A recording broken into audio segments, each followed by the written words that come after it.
Welcome. If you're looking for a way to hide posts you've been tagged in on your Facebook page using your PC, you're in the right place. With Facebook's latest update, the process is quick and easy, and today I'll walk you through each step so you can take control of your page's privacy. Let's get started. First, open Facebook in your web browser and log into your account as you normally would. Once you're logged in, take a look at the top right corner of your screen. You'll see your profile photo. Go ahead and click on it. Now, from the drop-down menu, select the page you want to manage.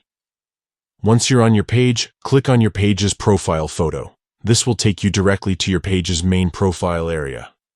Next, look for the menu on the left side of your screen.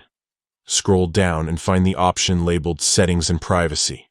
Click on it, and then select Settings from the expanded menu.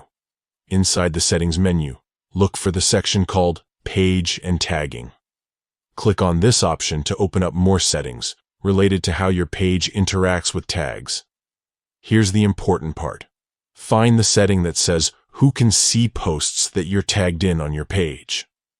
Click on it, and you'll see a few different privacy options.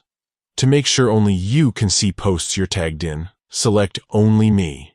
Then, click Done to save your changes. And that's it. You've now successfully hidden tagged posts on your Facebook page from everyone except yourself. This simple change gives you more control over what appears publicly on your page, helping you maintain your desired level of privacy. If you found this guide helpful, don't forget to like, subscribe, and share it with others who might need a little extra privacy on Facebook. Thanks for watching, and see you in the next video.